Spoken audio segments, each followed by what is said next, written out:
හරි පුතා මම මෙතන කතා කරන්න යන්නේ ඕනෑම විෂය ධාරාවක සමහර ඒවා මම මේ කතා කරන ඩිග්‍රී වල හැම විෂය ධාරාවකට බෑ සමහරලාට මැත්ස් බයෝ වලට විතරක් යන්න පුළුවන් ඒවා තියෙනවා සමහර ඒවා තියෙනවා ඕනෑම මැත්ස් බයෝ ඊට පස්සේ ආර්ට්ස් ටෙක්නොලොජි කොමර්ස් ඕනෑම දරුවෙක්ට යන්න පුළුවන් ඒවා තියෙනවා මේ හැම දෙයක් ගැන මම කතා කරගෙන යනවා ඩිග්‍රී ගැන කියන්න ඩිග්‍රී වල වටිනාකම කියන්න අපි මෙතන කතා කරන්නේ මුලින්ම IT සෙක්ටර් එක එහෙම නැත්නම් කම්පියුටර් සයන්ස් සෙක්ටර් එක එහෙම නැත්නම් ඉන්ෆර්මේෂන් කමියුනිකේෂන් ටෙක්නොලොජි සෙක්ටර් එක ඒකත් එක්කම මම වේගින් කතා කරනවා මට මේ ගොඩක් ඒවා කියන්න වෙනවා මැනේජ්මන්ට් ඉන්ෆර්මේෂන් ටෙක්නොලොජි ඒවා සම්බන්ධව හරි ඉතින් IT ගන්න IT සෙක්ටර් කියන්නේ මොකක්ද IT සෙක්ටර් එකෙන් යන්න පුළුවන් ජොබ් මොනවද සහ IT සෙක්ටර් කියන්නේ මොකක්ද බේසිකලි ප්‍රධාන වශයෙන්ම IT කියන්නේ මොකක්ද ඉන්ෆර්මේෂන් ටෙක්නොලොජි පුතා මේකේ IT කියන එක ගත්තාම ඒකේ මේන්ලි ફોකස් කරන්නේ software development වලට මේන්ලි ફોකස් කරන්නේ software development වලට සරලව කියන්නම් IT වලදී මේ ඉගෙන ගන්න කට්ටියට මේ IT ඩිග්‍රී එක ඇතුලේ සමහර ලාවල් වලදී financial accounting ඊට පස්සේ business management වගේ දේවල් පොඩ්ඩක් ඉගෙන ගන්න හම්බ වෙනවා හැබැයි මේගොල්ලෝ ඉන්ඩස්ට්‍රි එකට ගිහිල්ලා වැඩ කරද්දී මේගොල්ලන්ට project managers ලා විදිහට වැඩ කරන්න පුළුවන් software engineers ලා විදිහට වැඩ කරන්න පුළුවන් software engineers ලා විදිහට වැඩ කරන්න පුළුවන් ඊට අමතරව තව කවුරු විදිහට වැඩ කරන්න පුළුවන් පුතා තව මේගොල්ලන්ට වැඩ කරන්න පුළුවන් ඔය සයිබර් සිකියුරිටි සම්බන්ධව යන්නත් පුළුවන් ඊට පස්සේ ආයේ අවශ්‍ය නම් මල්ටිමීඩියා පැත්තක් එක්ක සම්බන්ධ වෙන්නත් පුළුවන් හරිද මල්ටිමීඩියා පැත්තක් එක්ක සම්බන්ධ වෙන්නත් පුළුවන් වෙබ් ඩෙවලොපින් ඒ දේවල් වලට සම්බන්ධ වෙන්නත් පුළුවන් මේ IT කියන ඩිග්‍රී ඇතුළේ ඒ වගේ දේවල් පුළුවන් ඇත්තට මේක software ඒ වගේම අපි ගත්තොත් එහෙම hardware පැත්තට වඩා වැඩියෙන් software පැත්ත තමයි මේගොල්ලන්ගේ mainly focus වෙන්නේ software පැත්ත තමයි software development වලට software engineering ලා ඒගොල්ලෝ හදන තමයි මේගොල්ලන්ගේ ප්‍රධාන වශයෙන්ම මේ IT කියන ඩිග්‍රී යන්නේ job opportunities ගත්තොත් ඊටාම ඉහළයි හුඟක් ආයතන වලට ගන්නකොට IT සම්බන්ධ එහෙම නැත්නම් තොරතුරු තාක්ෂණය සම්බන්ධ ඩිග්‍රී ඉල්ලනකොට හුඟක් වෙලාවට ඉල්ලන්නේ BSc IT එකක් BSc IT එකක් මේකේ ඔය ලංකාවේ තියෙන ගොඩක් ඒවා BSc IT honor එක දෙනවා අවුරුදු 4ක් වුණොත් ඒක honor එකක් වෙන්නේ අවුරුදු 4ක් වුණොත් තමයි මේක වටින්නේ ඇත්තටම BSc IT එකක් ඉල්ලනවා එහෙම නැත්නම් BSc in computer science ඉල්ලනවා හුඟක් ඩිග්‍රී වලදී එහෙමයි. එහෙම නැත්නම් තව ඔය හුඟක් software development ඒවාදී මම මේ කියන්නේ ඉල්ලන විදිහ BSc IT ඩිග්‍රී එකක් හරි. ඒ කියන්නේ software company වලින් BSc IT ඩිග්‍රී එකක් හරි. එහෙම නැත්නම් BSc computer science ඩිග්‍රී එකක් හරි. computer science හරි electronic හරි engineering ඩිග්‍රී එකක් කරන කෙනෙක් හරි තමයි ඒවට ගන්න ඉල්ලන්නේ. එතකොට IT ඩිග්‍රී එකක් කරනකොට මේකේ open ඩිග්‍රී වුණාම open courses වුණාම ගොඩක් අයට යන්න පුළුවන්. ඉතින් තමන්ගේ දැන් මේකේ මම කියන්නේ BSc IT එක නම් මට මතක විදිහට මේක ඕපන් කෝස් එකක් නෙමෙයි කට්ටිය හැම ඕපන් කෝස් නෙමෙයි ඒකට කියන්නේ අපි ගත්තොත් එහෙම හැම ස්ට්‍රීම් එකම අයට යන්න බැරි වෙයි හැබැයි ප්‍රශ්නයක් නෑ අනිත් ඒවාට යන්න පුළුවන් අපි ඉස්සෙල්ලා බලමු ඉස්සරහට MIT නැත්නම් Management Information Technology මේ MIT කියන්නේ MIT University නෙමෙයි නැත්නම් එකපාරට අපි එහෙම කෙටි කරලා කියනකොට වරදිනවනේ MIT කියන්නේ Management Information Technology මේ IT ත් එක්කම Business Management ඒ කියන්නේ අපි ගත්තොත් එහෙම IT කම්පැනි තියෙනවනේ IT සම්බන්ධ ලංකාවේ පතාක යෝධ කම්පැනි දැන් වෙනකොට තියෙනවා. පිටරටවල් වලින් ෆන්ඩ් වෙලා පිටරටින් වලින් ෆන්ඩ් වෙනවම නෙමෙයි අපි ඔයාලට කියනවා පුතා. ඔව් පිටරටවල් වලට සම්බන්ධ වෙච්ච ඕවර්සීස් කන්ට්‍රීස් මේ ලංකාවට ඇවිල්ලා ඉවරලා දාන IT ෆර්ම් තියෙනවා. IT firm. මේවා තනිකරම තොරතුරු තාක්ෂණය හා සම්බන්ධයි. ඒවේ හුඟක් වෙලාවට වැඩ කරන්න වෙන්නේ ඒ රටවල් වල එක්ක වෙලාවත් එක්ක සම්බන්ධ වෙලා. හරිද? දැන් USA වගේ කන්ට්‍රි එකක් ගත්තොත් එහෙම USA වලින් මෙහි ඒගොල්ලන්ගේ කම්පැනි සමහර ලාවට ඒගොල්ලන්ගේ කම්පැනි වල අත්වෙන ගත්තොත් එහෙම බ්‍රාන්චස් දානවා. ඊට පස්සේ UK ගත්තොත් එහෙම ඒගොල්ලෝ බ්‍රාන්චස් දානවා. ඒගොල්ලන්ට අවශ්‍ය දේවල් කරගන්න. එතකොට හුඟක් වෙලාවට ඒ කාල සීමාවත් එක්ක තමයි ඒගොල්ලන්ට කන්ටැක්ට් කරන්න වෙන්නේ. එතකොට මේ ඒව හැම එකක්ම ඇත්තටම ක්ලයන්ට්ලා එහෙම නැත්නම් මිනිස්සුත් එක්ක මිනිස්සුන්ගේ ප්‍රොජෙක්ට් කරලා දෙන්න හැදිච්ච software company නේ. එතකොට මේ වගේ software company වල අනිවාර්යයෙන්ම business පැත්තක් රන් වෙනවා. එතකොට business පැත්ත රන් වෙනකොට IT knowledge එකක් තියෙන business knowledge එකක් තියෙන කෙනෙක් එතනට ඉන්නවා නම් ඒ කියන්නේ ඒ IT එක කළමනාකරණය කරගන්න නිකන් කළමනාකරුවෙක් නැතුව තොරතුරු තාක්ෂණය දන්න කළමනාකරුවෙක් එහෙම නැත්නම් මැනේජර් කෙනෙක් ඉන්නවා නම් අපිට ඒක ලේසි. අන්න ඒක හින්දා මේ MIT වලට හොඳ job opportunities තියෙනවා. මේගොල්ලෝ software පැත්තේ දැනුමකුත් ලැබෙනවා හොඳට. ඒ කළමනාකරණය පැත්තේ දැනුමකුත් හම්බ වෙනවා. හරියට GPA එක හදාගන්න වෙනවා මේකේ නම් open course එකක් ආර්ට් ළමයින්ට එහෙම යන්න ලේසි වෙයි. GPA ඕකන Z එක වැඩිනේ. Z එකෙන් ගන්න. මට මතක විදිහට මේක aptitude test එකක්වත් නැහැ. හුඟක් ආර්ට් ළමයින්ට එහෙම යන්න පුළුවන්. GPA එක හදාගන්න. GPA එක හදාගන්න මොනවද ඕන වෙන්නේ මම කියලා දුන්නා. හොඳට හිතන්න පුළුවන් කරගන්න. හිතන්න පුළුවන් වුණත් නැත්නම් පාඩම් කරන්න හොඳට පුළුවන් කරගන්න. ඒ වගේම කැම්පස් එකේ දෙන වැට්ටික් කරන්න, ඉංග්‍රීසි ටික හොඳට හදාගන්න, පිටරටවල වීඩියෝ පවා බල අමාරු ටික හදාගන්න. සමහර කොටස් මේ IT වලට විතරක් නෙමෙයි, කම්පියුටර් සයන්ස් වලදී පවා data structures and algorithm කියලා කොටසක් එනවා. ඔය හුඟක් IT software යන කෙනෙක්ට ඒව හම්බ වෙනවමයි. මේ data structures එහෙම ටිකක් අමාරුයි. දැම්ම බය කරනවා නෙමෙයි. මේකට ඕනේ තරම් YouTube එකේ වීඩියෝ තියෙනවා. ඉතින් ඒවා බලන්න ඉංග්‍රීසි හොඳට හදා ගන්න ඕනේ. ඉංග්‍රීසි ටික හදලා දෙන්නම්. ගෲප් එකට ජොයින් වෙන්න කිව්ව එකට. ඒ වැඩේ කරලා දෙන්නම්. එතකොට GPA එක හොඳට හැදුනහම මේකෙන් හොඳ තැන් වලට යන්න පුළුවන්. higher studies තියෙනවා දැහුවොත් higher study කරන්න. ඒ කියන්නේ ප්‍රොෆෙසර් කෙනෙක් ලෙක්චර් කෙනෙක් වෙන්න ආසයි කියලා කියන කට්ටිය ඉන්නවනේ. අපෝ පුළුවන්. ඕවා කරලා යන්න පුළුවන්. ප්‍රශ්නයක් නැහැ.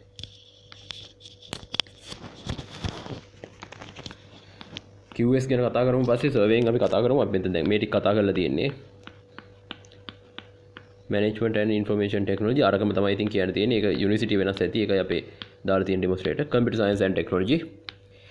මේක ඇත්තටම අපි ගත්තොත් එimhe computer science තමයි focus වෙන්නේ. computer science කියන එකේ IT කියන එකේ වෙනස ගත්තට පස්සේ IT ගොඩක් software development පැත්තට සම්බන්ධ වෙනකොට computer science එකේ පොඩ්ඩක් එහාට යනවා. computer science කියන එක mainly focus කරන්නේ පුතා ඒ කියන්නේ අපි ගත්තොත් එimhe computer වල hardware designing සිස්ටම් එක ගැන සම්පූර්ණ පරිගණකයේ සිස්ටම් එක ගැන මේගොල්ලෝ එනවා. එතකොට ඒගොල්ලන්ට සාමාන්‍යයෙන් ඔය embedded system පවා ඒ කියන්නේ ඔය micro processors, micro controllers මේවා ගැනත් යම් දැනුමක් ලැබෙන කට්ටිය. ඒ වගේම හොඳ physics background එකක්, භෞතික විද්‍යාවේ හොඳ background එකක්, ඒ වගේම maths වල හොඳ හැකියාවක් මේගොල්ලන්ට හම්බ වෙනවා computer science කරන අයට. එතකොට ඒ හරහා මේගොල්ලන්ට ඔය algorithm එහෙම හොඳ දැනුමකින් යුතුව ඇල්ගොරිතම්ස් එහෙම පාවිච්චි කරමින් අලුත් software වලට සම්බන්ධ වෙන්න පුළුවන්. මේගොල්ලෝ software engineers ලා mainly යනවා. hardware engineers ලාත් වෙන්න පුළුවන්. ඒක specialized වෙන විදිහ අනුව. හුඟක් වෙලාවට software පැත්තට යන්නේ. මේගොල්ලන්ට ලැබෙන දැනුම ඉතා ඉහළයි. මේගොල්ලන්ට game development පවා කරන්න පුළුවන්. අනිත් අයටත් කරන්න පුළුවන්. ඉස්සෙල්ලා මම කිව්ව IT කට්ටියටත් කරන්න පුළුවන්. game developing ඔය game developing industry එක දැන් හොඳට එන industry එකක්. මම මේකේ එක දෙයක් ඕගොල්ලන්ට suggest කරනවා. මම මේක ඕගොල්ලන්ට ෆ්‍රී කරලා දෙන්නේ ඕගොල්ලන්ගේ ජීවිත වෙනුවෙන්. ඒ වගේ ඕගොල්ලෝ ගේම් ඩෙවලොප් කරනකොට ළමයින්ට ඩෙවලොප් කරන්න හොඳ ගේම්ස්. මේ ගේම් ඩෙවලොපින් කියන එකේදී maths හුඟක් යූස් වෙනවා. mathematical හැකියාව තියෙන්න ඕනේ. මේකේ UI UX එක, ඒ කියන්නේ UI UX නෙමෙයි, ගේම් වල graphics හදන්න වෙනම කට්ටියක් ඉන්නවා. ඒක VFX නෙමෙයි. ඕගොල්ලන්ට මම කියනව තේරෙන්නේ නැහැ. ගේම් වල ග්‍රැෆික්ස් එහෙම වෙනම පැත්තක්. එතකොට මේ ගේම් මිනිස්සුන්ට ඩෙවලොප් කරනකොට හැම වෙලේම කන්සෙප්ට් එක ගේනකොට ඕගොල්ලන්ට කන්සෙප්ට් ගේන්න පුළුවන් හැකියාව ලැබෙයි හුඟක් වෙලාවට. අපි මේ පාත් එක කියලා දීලා හොඳ කෙනෙක්ව එළියට ගන්න GPA එක පට්ටට තියෙන එකක් ඉංග්‍රීසි එහෙම හදලා අපි ගන්නවා. කැම්පස් එකේ වැඩ කරන්න ඕනේ නැති කියලා දෙනවා. ideal edu පාත් එකේ. එතකොට එළියට එනකොට මිනිස්සුන්ට වැඩදායි ගේම් ගහන එකක් කරන්න. ඌ පිස්සෙක් කරලා දාන්න එපා එළියට එනකොට. ගෙන්දා ලෝකෙට ගේම් දෙනවා නම් හොඳක් වෙන දෙයක් දෙන්න. ඒක මගේ ප්‍රස්පෙක්ටිව් එක. මගේ දකින දේ. සහ මේ මට කියන්න බැරි වුණා. මේ IT කට්ටියට MIT අයටත් තියෙනවා. නමුත් IT අයට ආටිෆිෂියල් ඉන්ටෙලිජන්ස් ගැන හැමත් යම් දැනුමක් අන්තිම කාලේදී ලැබෙනවා සෙමිස්ටර් වලදී. නමුත් මේගොල්ලන්ට ගත්තාම මේගොල්ලන්ට මැෂින් ලර්නින් ගැන පවා මේ අරගොල්ලන්ට මැෂින් ලර්නින් ඒව ගැන කිව්වට මේගොල්ලන්ට හුඟක් එහාට මැෂින් ලර්නින් ගැන පවා දැනුමක් ලබා ගන්න පුළුවන්. කට්ටියක් තමයි මේගොල්ලෝ. හරි. අපි යමු ඉස්සරහට. තව දෙයක් කියන්න බෑ. කම්පියුටර් සයන්ස් කෙනෙක් කම්පියුටර් සයන්ස් ඉංජිනේර කෙනෙක් වෙනස් වෙන්නේ කොහොමද කියලා. ඒක ඇත්තටම 4 year degree එකක් කළාට පස්සේ කම්පියුටර් සයන්ස් ඔය අපේ ලංකාවේ ප්‍රධානම යුනිවර්සිටි එක කම්පියුටර් සයන්ස් ඩිග්‍රී එකක් BSc කළා අවුරුදු 4 කරාම ගොඩක් වෙලාවට කම්පියුටර් සයන්ස් ඉංජිනේර කෙනෙක් එක්කම වගේ යන්න පුළුවන්. නමුත් ඔය කම්පියුටර් සයන්ස් ඉංජිනේර්ස්ලා ගත්තාම ඒගොල්ලන්ට තියෙනවා කම්පියුටර් ආකිටෙක්චර් වගේ කොටස්. ඒ කියන්නේ පරිගණකයක ආකිටෙක්චර් එක ගත්තාම එතන තනිකර තියෙන පුතා මැෂින් ලර්නින් එකට වඩා එතන තියෙන සම්පූර්ණයෙන්ම අපි ගත්තොත් එහෙම පුතා අපි කියනවා ඔපරන්ඩ්ස් ඔප් කෝඩ්ස් ඒ වගේ වචන පාවිච්චි කරනවා. ඒ කියන්නේ ඒගොල්ලන්ට යූස් කරන්න තියෙනවා ඔය කෝඩින් වල ඕගොල්ලෝ අහලා තියෙන ප්‍රෝග්‍රෑමින් වලට Java යූස් කරනවා කියයි, Python යූස් කරනවා කියයි, C යූස් කරනවා කියයි, C++ වගේ ඒ වගේම අරගොල්ලන්ට යූස් කරන්න තියෙන ඔය එක එක මේ ඒ කියන්නේ මේ කෝඩ්ස් පුතා නිකන් කෝඩ්ස් නෙමෙයි. ඒවා කෙලින්ම ඉස්සර පාවිච්චි කරපු ASCII කෝඩ් එහෙම යූස් කරලා කරන්නේ. ඕවා ඔයගොල්ලන්ට තේරෙන්නේ නැහැ. සරලව කිව්වොත් එහෙම කම්පියුටර් ආකිටෙක්චර් පරිගණකයේ හැදුන හැටි. ඒ කියන්නේ පරිගණකයේ හැදුනා කියන්නේ ඒකේ තියෙන අර ඉලෙක්ට්‍රොනික්ස් පැත්ත. ඒවයි කොහොමද මේ කමාන්ඩ් එකේ කම්පියුටර් එකක් වැඩ කරන්නේ. ඒවා කම්පියුටර් සයන්ස් ඉංජිනේර කෙනෙක් දන්නවා. හැබැයි කම්පියුටර් සයන්ස් කරන කෙනාටත් අවුරුදු 4කදී ওই කම්පියුටර් ආකිටෙක්චර් ගැන එහෙම දැනුමක් ලැබෙනවා. පරිගණකයේ හැදලා තියෙන හැටි. කම්පියුටර් ආකිටෙක්චර් ගත්තාම ඕකයට තියෙනවා බස් එකකින් කියලා. බස් කියන්නේ බස් පාරේ යන බස් නෙමෙයි. ඒක තියෙනවා අර හැදුන විදිහ. මම මේවා කියන්නේ කිව්වොත් ඔයගොල්ලන්ට පිස්සු හැදෙනවා. එහාට යන්නේ නැහැ මං එච්චර. ඊට පස්සේ මේගොල්ලන්ට කොග්නිටිව් රොබොටික්ස් කියම. ඒ කියන්නේ රොබෝ තාක්ෂණය ගැන යම් දෙයක්. කොග්නිටිව් කියවම මේක පොඩි වෙනසක් තියෙනවා. ඒ කම්පියුටර් සයන්ස් පට්ට විෂයක්. හරිද? කම්පියුටර් සයන්ස් කියන්නේ පට්ට විෂයක්. මේක ඉගෙන ගත්තොත් සුපිරි වැඩ කළ හැකියි. මේගොල්ලන්ට තව ගත්තොත් එහෙම මැෂින් ලර්නින් කියන්නේ AI එක්කම සම්බන්ධයි. ආටිෆිෂියල් ඉන්ටෙලිජන්ස් ගැන කතා කරන්න බෑ මැෂින් ලර්නින් නැතුව. ඉතින් ඒව ගැන ඉගෙන ගන්න හම්බ වෙනවා. එම්බෙඩඩ් සිස්ටම් කිව්වේ එතකොට තව මේගොල්ලෝ නෙට්වර්කින් පැත්තත් අහු වෙනවා. අර ඉස්සෙල්ලා මං කිව්ව IT කට්ටියට නෙට්වර්කින් අහු වෙනවා. නෙට්වර්කින් කරන ගමන් IT කරන ගමන් නෙට්වර්කින් වලට CCNA වගේ එකක්. ඒ කියන්නේ Cisco වලින් ටිකක් කරගත්තොත් හොඳයි. ඒවත් ඉතින් ඉංග්‍රීසි වලින් තියෙන ඉංග්‍රීසි ටික අපි හදලා දෙන්න. ඒක ප්‍රශ්නයක් වෙන්නේ නැහැ. ඒකට තමයි ගෲප් එකට ජොයින් වෙන්න කියන්නේ. හැබැයි මම මේ ප්‍රොෆෙෂනල් කෝසස් ගැන වෙනම කතා කරනවා. මේවා කරන අයට. ඒ කියන්නේ යන්න තියෙන. ඒ කියන්නේ දැන් පිටි ලංකාවේ කැම්පස් එකකින් කරන්න ඕනේ නෑනේ. සෝරි. වැරදුනා. ඒ කියන්නේ ලංකාවේ සමහර වෙලාවට ආර්ට් ළමයට එහෙම මේ IT එකට එහෙම යා කැමති එකට ඇතුළත් වෙන්න බැරි වෙන්න පුළුවන්. එතකොට ඕගලන්ට ප්‍රයිවට් එකකින් හරි කරගන්න පුළුවන් නේ. එහෙම කළත් ඉංග්‍රීසි ටික අරවම ඕනේ. ඒ ටික හදාගෙන මම ඔය කියන තමන්ගේ ඩ්‍රීම් එක මේ වගේ කෙනෙක් වෙන්න හිතුනොත් කම්පියුටර් සයන්ස් එකම කරන්න පිට පැතිවල පුළුවන්. ඒවා මම කියලා දෙනවා ඉස්සරහට. අන්න ඒකයි කියන්නේ මේ කම්පියුටර් සයන්ස් ලංකාවේ යුනිවර්සිටි එක ගවර්න්මන්ට් සෙක්ටර් එකකින් කරනවා නම් හොඳයි. එහෙම බැරි වුණත් කරන්න පුළුවන් දේවල් තියෙනවා. නමුත් මම මේ කතා කරන්නේ ගවර්න්මන්ට් සෙක්ටර් එකේ සිලබස් එකත් එක්ක. මොකද මට ඒක ෆැමිලිය ඒ සිලබස් කන්ටෙන්ට් එක ඒකින්ද මම මේක හරියට කියනවා. කම්පියුටර් සයන්ස් වල ඒ වගේ දේවල් තියෙන්නේ. හරි. අපි යන් ඉස්සරහට. එතකොට පරිගණක විද්‍යාව එහෙම නැත්නම් IT MIT මේවට හොඳම ජොබ් ඔපචුනිටිස් හොඳම පඩි තියෙන මහන්සිය කියන දේ ගත්තොත් එහෙම IT වල සල්ලි හම්බ කළාට ජීවිතයක් නැද්ද? ඒකට උත්තරයක් දෙන්න. හරි. එහෙම නැද්ද ඇත්තටම? උත්තරේ එහෙම ප්‍රශ්නයක් නෑ. ඇත්තටම මේ software project එකක් ගත්තොත් එහෙම හිතන්නකෝ software project එකක් කවුරු හරි කෙනෙක් දෙනවා මෙන්න මේ software එක හදලා දෙන්න කියලා. මේක ලොකු project එකක්. මේකට ඔයත් එක්ක වැඩ කරනවා කොච්චරක් වැඩ කරනවද team එකක් වැඩ කරනවා. software එක ඒ කියන්නේ project එක අරගෙන team lead එහෙම නැත්නම් අපිට කියන්න පුළුවන් project manager වගේ කෙනෙක් ඕගලන්ට මේ project එක කට්ටියට බෙදලා දෙනවා මෙන්න මේ දේවල් කරන්න කියලා. ඔයා වැඩක් කරනකොට ඔය deadline එකක් කියලා එකක් දෙනවා මේ කාලෙට මේක ඉවර කරන්න ඕනේ ඔයාගේ වැඩේ. හරිද? එතකොට සාමාන්‍යයෙන් ඔයාගේ වැඩේ වාට ඉක්මනට ඉවර කරන්න පුළුවන්. මේ වැඩ ටික Tamanට ගොඩාක් වැඩ දෙන්නේ නැහැ. හැබැයි මෙහෙම ඒවා තියෙනවා. කම්පැනි තෝරගන්නකොට පරිස්සමට තෝරගන්න යන්න වෙන. සමහර කම්පැනි වල ඉතින් ගොඩාක් වැඩ ගන්න පුළුවන්. හැබැයි මෙහෙම දෙයක් තියෙනවා. ඔය IT සම්බන්ධ කම්පැනි වල ගොඩක් වෙනස් වෙච්ච ට්‍රැඩිෂන් එකක් තියෙනවා. ඒ තමයි ඒවැ ඔයගලන්ට සාමාන්‍යයෙන් අපි කිව්වොත් එහෙම ඒ තියෙන එන්වයරන්මන්ට් එක. ඇත්තටම ඔය IT වල පරිගණකයත් එක්කම ඉන්න වෙන එන්වයරන්මන්ට් එකක් නෙමෙයි. ඒගොල්ලෝ ඊට වඩා ලස්සනට ඕගලන්ට ඒ කැෆෙටේරියා ආරාමයේ හොඳ ලස්සනට හදලා තියෙනවා. ඉතින් ඒ කියන්නේ මම මේ කතා කරන ප්‍රධානම ලොකුම කම්පැනි අනිත්වා නෙමෙයි. ඉතින් ඒකින්ද එච්චර ලොකු මනසට පීඩනයක් එල්ල වෙන්නේ නැහැ. ඒක ඉතින් තමන්ගේ දක්ෂතාවය අනුව තමයි. තමන්ට කෝඩින් කියන දේ අපිරියනම්, ප්‍රෝග්‍රෑමින් කියන දේ අපිරියනම්, කම්පියුටර් එකක් දිහා බලන් ඉන්න එක එපා වෙනවා නම් අන්න ඒ වගේ වෙලාවට පොඩ්ඩක් හිතන්න ඕනේ දෙපාරක්. තම මොන වගේ කෙනෙක් වෙනවද කියන එක. හරි. කම්පියුටර් සයන්ස් ගැනත් කතා කළා. entrepreneurship and management අපි වෙනම කතා කරමු. T technology කතා කරමු. industrial information technology. මෙතෙන්දී IT තමයි. නමුත් IT knowledge එකේ අර මම කිව්ව BSc information technology එකට වඩා පොඩ්ඩක් වෙනස් වෙනවා. මේගොල්ලෝ කර්මාන්තත් එක්ක කාර්මික ඒ කියන්නේ ලොකු කර්මාන්ත වලට කොහොමද මේ තොරතුරු තාක්ෂණය සම්බන්ධ කරගන්නේ කියලා එනවා. ඒතකොට මේවා networking ඒවත් හොඳට ඉගෙන ගන්න පුළුවන්. මේවට job opportunities තියෙනවා. ප්‍රශ්නයක් නැහැ. හරිද? ඒ කියන්නේ IT කෙනෙක්ට වඩා පොඩ්ඩක් වෙනස් වෙනවා. මේගොල්ලෝ කෙලින්ම කර්මාන්ත oriented කරලා තියෙන්නේ. ගොඩක් වෙලාවට අර දේශීය කර්මාන්ත වලදී කියන්නේ නිකන් මේ පොඩි පොඩි කර්මාන්ත නෙමෙයි. අපේ රටේ තියෙන දේවල් පරිගණක භාවිතා කරලා දෙයක් කරගන්න හිම පුළුවන් වෙන විදිහට මේගොල්ලන්ව ග්‍රැජුවේට් කරනවා.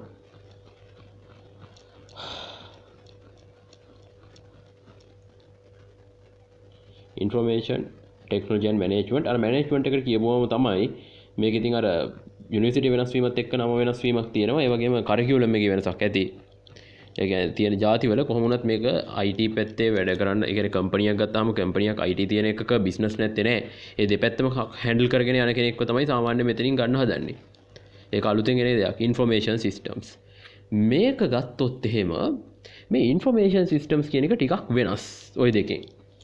වීඩියෝ රෙකෝඩ් වෙනවද? හරි. ඒක වෙනස් පොඩ්ඩක්. ඒ කියන්නේ සාමාන්‍ය මේවා systems. ඒ කියන්නේ සාමාන්‍ය ලොකු එක එක තියෙනවා systems ඕවට. අන්නේ system වල වැඩ කිරීම තමයි ඕකේ වෙන්නේ. ඔහොම කිව්වට තේරෙන්නේ නැහනේ. මම ඒක තවත් එහාට ගිහිල්ලා කියන්නම්. මෙන්න මේ විදිහට.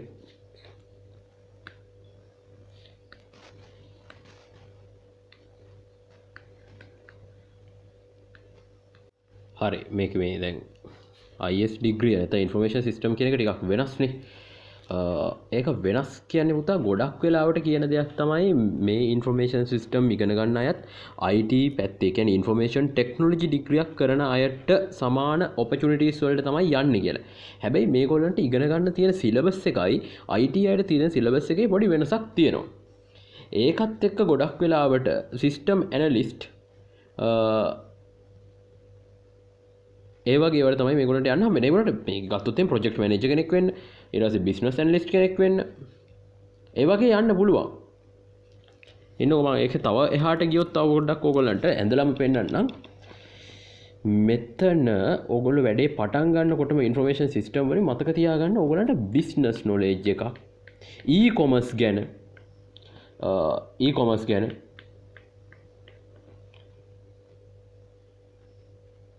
ඊට පස්සේ කම්පියුටර් ප්‍රෝග්‍රෑමින් ගැන කොහොමද හම්බ වෙනවා කම්පියුටර් ප්‍රෝග්‍රෑමින් මේවා ගැන දැනුමක් හම්බ වෙනවා. එතකොට මෙන්න මේවත් උගන්වන්නේ ඕගොල්ලන්ට හම්බ වෙන්නේ සාමාන්‍ය මැනේජ්මන්ට් මේවා ඉගෙනගෙන ඇති ඔය අහලත් ඇති. දැන් කොමර්ස් ළමයි කියවන accounting information system කිව්වා. business information system කිව්වා. government නැති වුණාට හැමතැනම තියෙන management information system කියනවා. මේවා තොරතුරු පද්ධති. මේවා උගන්වන්නෙම ඒ තොරතුරු පද්ධතියක් තියෙන තැනක ගිහිල්ලා ඒ තොරතුරු පද්ධතියට අවශ්‍ය විදිහට වැඩ කරන්න. නමුත් අපේ රටක මේගොල්ලන්ට පුළුවන් වෙලා තියෙනවා IT කෙනෙක් කරන වැඩත් කරන්න. ඒ කියන්නේ ইনফরমේෂන් ටෙක්නොලොජි කෙනෙක් කරන ගොඩක් ජොබ් කරන්න පුළුවන්. මේක අපේ රටේ විතරක් නෙමෙයි පිට රටත් එකයි. ඒක මේවට පඩි කොහොමද? මේවට ජොබ් තියෙනවද? පැහැදිලිවම කියන්නම් ජොබ් තියෙනවා. ඊළඟට IT ඉන්ඩස්ට්‍රියේ අපේ රටේ පඳුරකට පයින් ගහුවත් software engineersලා join යනවා නේද සර් කියලා අහනවා. ඒ හැමෝම නිකන් software engineer කිව්වට හරියන්නේ නැහැ නේ පුතා. මොකක් හරි යුනිවර්සිටි එකකින් ඩිග්‍රී එකක් හරි මොකක් හරි තියෙන්න ඕනේ. තමන් ඇත්තටම software engineering වලට ඩිග්‍රී වැඩකුත් නැහැ ඇත්තටම. ඇත්තම කතාව ගත්තොත් එහෙම paper qualification එකක් විදිහට. පෙන්නන්න qualification එකක් විදිහට තියෙන්න ඕනේ තමන් ගාව ඩිග්‍රියක්. හැබැයි මේකේ වැඩෙක් වෙන්න ඕනේ මේ ෆීල්ඩ් එකේ. එතකොට සමහර අය ඉන්නවා ඇත්තටම ඔය software engineer කියලා මොනවා හරි certificate එකක් ගත්තට හොඳ වැඩෝ. ඒගොල්ලෝ ඇර ගොඩක් අය සාමාන්‍යයෙන් නිකන් certificate එකක් අරගෙන ඉවරලා මම software engineer කියනවා. ඉතින් ඒක වැඩක් නෑ. සාමාන්‍යයෙන් අපි ගත්තොත් එහෙම අපේ රටට අවශ්‍ය කරන තොරතුරු තාක්ෂණ උපාධිධාරී දැනට බිහිවීමක් නෑ. ඊට වඩා අඩු ප්‍රමාණයක් තමයි දැනට බිහි වෙන්නේ. ඒ වගේම මේ කොරෝනා සමයත් එක්ක මේ IT කට්ටියට කම්පියුටර් සයන්ස් කට්ටියට ඉන්ෆර්මේෂන් සිස්ටම්ස් මේ හැම කෙනාටම ලොකු තැනක් හම්බෙලා තියෙනවා. මේ කම්පියුටර් සයන්ස් වලට කම්පියුටර් ආකිටෙක්චර් කෙනෙක් වගේ වෙන්නත් පුළුවන්. මේගොල්ලන්ටත් එහෙම යන්න පුළුවන්. කම්පියුටර් ආකිටෙක්චර් කියනවා. ඒක ටිකක් වෙනස් ගමනක්. ඒ කම්පියුටර් ආකිටෙක්චර් කෙනෙක් වෙන්න ගමන අපිට එක එක විදි වලින් යන්න පුළුවන්. ඉතින් ඒ වගේ ගොඩාක් තියෙනවා. ඕගොල්ලෝ අහලා නැති ජොබ් මම මේ කියන්නේ. දැන් මේගොල්ලන්ට නෙට්වර්ක් ඉන්ජිනියර්ස්ලා වෙන්න පුළුවන් ඈ. ඒක කියන්න ඕනේ මේගොල්ලෝ නෙට්වර්ක් ඉන්ජිනියර්ස්ලා වෙන්න පුළුවන්. මේවා කරන ගොඩාක් අය අර මං කිව්වේ CCNA එහෙම කරගන්නවා. හරිද? ඒවා මං කියලා දෙන්නම්. ඕගොල්ලෝ යන්න ඕනේ පැති. මම මේ නිකන් පොඩ්ඩක් කියන්නේ. ඕගොල්ලන්ට තේරෙනවා ඉතින් ගොඩක් දන්නවා කියලා ඒවා ගැන. ඒවා මං කියලා දෙන්නම්. මේ පැති විතරක් නෙමෙයි යන්න ඕන එකකින් කියලා දෙන්නම්. ගෲප් එකට ජොයින් වෙන්න. අනාගතේ හදන්න පුළුවන්. පේනවනේ මේ යන්න පුළුවන් කියලා. අපි යන් ඉස්සරහට. ඊට පස්සේ තියෙන ICT. මම මේක ගැන ගොඩක් තැන්වලදී ඉන්ෆර්මේෂන් සිස්ටම්ස් ඊට පස්සේ ඊගාවට එන්න ඕනේ ප්‍රොජෙක්ට් මැනේජ්මන්ට් වෙන මේකක් කියන්නම්. Information communication technology ICT. ඊට පස්සේ එන්න ඕනේ ඒක. මේ ICT කියන එක ගත්තාම පුතා ඉන්ෆර්මේෂන් ටෙක්නොලොජි වල තියෙන ඒ කියන්නේ IT වල නොලෙජ් එකත් ඕගලන්ට හම්බ වෙනවා යම් තාක් දුරකට. ඊට අමතරව කමියුනිකේෂන් මීඩියාස්. ඔය පොඩිම කාලෙත් ඉගෙනගෙන ඇති O level වලට පවා half duplex full duplex communications නේද? ඊට පස්සේ antenna communications radiation patterns හරිනම් මේවා ඉගෙනෙන්න ඕනේ. ඊට පස්සේ අපි ගත්තොත් එහෙම තව දැන් ඕගලන්ට තියෙන ඕක මම දන්නේ නැහැ ඕගලන්ට එච්චර දුරට යනවද කියලා ICT වලදී එක එක ඩිග්‍රී වල වෙනස් වෙනවා. දැන් ඔය antenna වර්ග තියෙනවා. ක්ලොනිකල් ඒ කියන්නේ අපි ගත්තොත් එහෙම කොනිකල් ඇන්ටෙනා කියලා තියෙනවා. එක එක ඇන්ටෙනා වර්ග තියෙනවා. ඒවා ගැනත් ඉගෙන ගන්න පුළුවන්. ඊට පස්සේ මොඩියුලේෂන් ඩිමොඩියුලේෂන් සේවත් මූර්ජන කිරීම. ඊට පස්සේ කොහොමද අපි මේ සිග්නල් එකක් ගෙනියන්නේ? සැටලයිට් කමියුනිකේෂන් සිස්ටම්ස් මේවා ඉගෙන ගන්නකොට ටෙලිකමියුනිකේෂන් ඉන්ඩස්ට්‍රියට යන්න පුළුවන්. නෙට්වර්කින් පැත්තට යන්න පුළුවන්. ගොඩක් පැති තියෙනවා. මේකත් හුඟක් ඕන වෙනවා. මොකද දැන් ඕක ගත්තොත් එහෙම ඔය ප්‍රායෝගික ජීවිතයේ ඔය සාමාන්‍ය මිනිස්සුන්ට පවා ඉන්ෆර්මේෂන් කමියුනිකේෂන් ටෙක්නොලොජි වැදගත් වෙනවා. ඉතින් ඔය ඉස්කෝලේකට උනත් සම්පූර්ණ ඉස්කෝලයක් ස්මාර්ට් කරන්න ඕන නම් මේ ICT knowledge එක තියන අය ඕනේ අපිට. ඉතින් එහෙම දේවල් තියෙනවා. මේ ICT knowledge එක තියන අය ලංකාවේ නම් දැන් වෙනකොට ස්කූල් පැත්තේ තියෙනවා ටීචින් සයිඩ් එකේ. නමුත් මේ ඉන්ෆර්මේෂන් කමියුනිකේෂන් ටෙක්නොලොජි හරියට කරගත්තොත් ඕගලන්ට ඉංග්‍රීසි ටිකත් හරියට හදාගත්තොත් අනිවාර්යයෙන්ම හොඳ තැන් වලට යන්න පුළුවන් ජොබ් ඔපචුනිටිස් තියෙනවා. අපි ඉස්සරහට software engineering කියන්නේ software engineering තමයි. නමුත් ඒකෙන් එහාට project manager කෙනෙක්, ඊට පස්සේ program lead කෙනෙක්, ඒ වගේ අය වෙන්න පුළුවන්. හරිද? software engineering කියද්දි මේකේ OOP concept වලට අනුව මුලින් ඉගෙන ගන්න වෙනවා object oriented programming කියලා. ඒ වෙද්දී අපි හුඟක් වෙලාට object oriented programming කියලා යුනිවර්සිටි වලදී උගන්වන්නේ C++ වගේ C++ වගේ languages ඒවෙන් software develop කරන්න උගන්වන්නේ. ඒ වගේ මේගොල්ලන්ට hands on experience එකක් තියෙනවා Angular වගේ අලුතෙන් එන JavaScript languages script කියලා කියන්නේ language කියන්නත් බෑ frameworks ඒව ගැන දැනුමක් තියෙනවා. ඉතින් මේගොල්ලන්ට software සම්බන්ධව ඉතා ඉහළ දැනුමක් තියෙනවා සහ mobile ඒක අපි ගත්තොත් මේ mobile app එහෙම හදන්න Android Studio විතරක් නෙමෙයි mobile app developing මේව ගැනත් හොඳ දැනුමක් තියෙනවා. මේකත් එක්කම UI UX පැත්ත හදාගන්න පුළුවන් අපි ඒවට courses කියන්නම් මම දැම්ම කියන්නේ නැහැ ඒක තමයි ideal edu path එකට join වෙන්න කියන්නේ. දැන් ඔයා ඔය මොකක් හරි ඩිග්‍රී එකක් ගත්ත කියන්නකෝ කරගෙන යනවා කියන්නකෝ තමන්ට ඒකත් එක්ක තව මොනවා හරි හදාගන්න ප්‍රොෆෙෂනල් ක්වොලිෆිකේෂන් තියෙනවනේ සල්ලි යන්නේ නැතුවත් හෝ සල්ලි ගිහිල්ලා හරි ආයේ විදි දෙකෙන්ම කරගන්න ඒවා මං කියලා දෙනවා ලංකාවෙන් හා පිටරටින් ගොඩක් ඒවා පිටරට ඒවා මං කියන්නේ ලංකාවේවත් කියනවා ලංකාවේ ඉතින් හුඟ ගන්න තියෙනවා අඩුයි ඉතින් මං පිටරටවල වල ඒවා කියනවා එතකොට ඕවර්සීස් කන්ට්‍රීස් වල මෙන්න මේවා තියෙනවා ලංකාවේ ඉඳන් කරන්න පුළුවන් කියනවා ඉතින් ලංකාවේ ඉඳන් ඔයාලා ඔන්ලයින් කරන්න ඉතින් ඒකට ඉංග්‍රීසි ටික පොඩ්ඩක් හදුනහම ඇති ඒ මිනිසුන්ගේ සබ්ටයිටල්ස් උත් යනවා ඉතින් කරගන්න පුළුවන් අපි ඉස්සරහට බිස්නස් සයන්ස් එක ඒකටම කනෙක්ටඩ් නෑ ෆයිනෑන්ෂල් ඉන්ජිනියරින් එක පට්ට ඩිග්‍රියක් ඉස්සරහට පට්ට වැලියු එකක් එයි මේ ජොබ් ටයිටල් එක ලංකාවේ නැහැ කියලා ඔබ තර්ක කරන්නට පුළුවන් ඒ ගැන මම කියන්නම් දැන් හොඳට මතක තියාගන්න මේවෙන් අවුට් වෙනවත් එක්කම දැන් ඇත්තටම මේකට ගත්තොත් එහෙම මේක පුතා ඔයගලන්ට 4 year degree එකක් මම දන්න විදිහට හම්බ වෙන්නේ GPA එකට ගන්න. GPA එකයි aptitude test එකකුයි දෙකක් තියෙනවා. මගේ මතකයේ හරිනවා. aptitude test එකකුයි දෙකක් තියෙනවා. මේකට 3 year degree එකක් externally ලංකාවේ තුල දෙනවා. මේක 4 year degree එකක් credit 120ක්. මේවා කළාම banking sector එකට central bank එකට ඊට පස්සේ අපි ගත්තොත් එහෙනම් මේගොල්ලෝ out වෙනකොට engineering knowledge එකක් එක්ක out වෙන්නේ. මේක මේ තාම IT වලට අදාළ දෙයක් නෙමෙයි මම කියන්නේ engineering knowledge එකක් එක්ක out වෙන්නේ. එතකොට මේගොල්ලන්ට පුළුවන් වෙයි ඔය ගොඩක් වෙලාවට ඉංජිනේරින් ඉකෝන් පැත්තක් ඒ වගේ දේවල් පවා මේගොල්ලන්ට කතා කරන්න. අපි ගත්තොත් එහෙම ආර්ථික විද්‍යාව විශ්ලේෂකයෝ කියනට වඩා මේගොල්ලෝ ඉංජිනේරු දැනුමත් පාවිච්චි කරමින් දෙයක් කරන එක වඩා හොඳ වෙයි. එතකොට මේගොල්ලන්ට ගොඩක් හොඳට මැනේජින් පැත්තක් ඒ වගේම මේ ෆයිනෑන්ෂල් සෙක්ටර් එක ෆයිනෑන්ෂල් ඇනලිස්ට් කරන්න ඒ කියන්නේ ඒක ඇනලයිස් කරන්න හොඳට ඒ වගේ දෙයක් කරන්න පුළුවන් වෙයි. හරි. ඒව ගැන අපි ඉස්සරහට කතා කරමු. Geographical Information Science GIS මේක අපි වෙනම කතා කරමු Financial Mathematics and Industrial Statistics මම මේක ගැන කියලා තියෙනවා මට මතක විදිහට මට ළමෙක් ප්‍රයිවට් හබ් එකකට කිව්වද මන්ද මේ Financial Mathematics and Industrial Statistics කියන එක ඉස්සරහට පට්ට වැදගත් වෙනවා මේවා data science පැත්තටත් යන්න පුළුවන් මේකේ අපි ගත්තොත් එහෙම ඔය ඔපරේෂනල් රිසර්ච් කියන ඒවා වගේ අපි ගත්තොත් එහෙම මේකේ සම්පූර්ණයෙන්ම කරන්නේ කම්පැනි එක සංඛ්‍යා භාවිතා කරලා ඇත්තටම ඉස්සරහට තමන්ගේ ප්‍රොඩක්ට්ස් ඩෙවලොප් කරගන්න මිනිස්සුන් අතර ප්‍රචලිත කරගන්න ඉතින් මොන වගේ දෙයක් වෙයිද කියලා ප්‍රෙඩික්ෂන්ස් ගේන්නත් මේගොල්ලන්ට පුළුවන් probability පැත්තක් statistics පැත්ත දෙකක් statistics ගත්තාම ඔකේ පුතා ඔයගොල්ලෝ නිකන් ඉගෙන ගන්න z ඩගේ නෙමෙයි z alpha p value ඒවා නෙමෙයි මෙතනට එහාට ගිය ලොකු දැනුමක් එක්ක මේගොල්ලෝ අවුට් වෙන්නේ අවුරුදු 4ක් ඇතුළේ මේක ස්ටැටිස්ටික්ස්ම කරගෙන හිටියාම මේගොල්ලෝ ලොකු දේවල් කරන්න පුළුවන් වෙයි සාමාන්‍ය ඔය ගණිතය පාවිච්චි කරලා ඒව ගැන කියන්න මේවට ජොබ් තියෙනවා දැනට මම එහෙම කියන්න හදිස්සි කෙනෙක් බලනවා නම් මේක ගැන මම කිව්වා health information biotechnology IT ඒවා මේ බලන්න හරි ඔය ටික තමයි ඊගාවට ඊටු ටික කතා කරමු ගෲප් එකට අනිවාර්යෙන් ජොයින් වෙන්න channel එක subscribe කරලා තියන්න අලුත් දේවල් කතා කරනවා එහෙනම් වැඩි හරි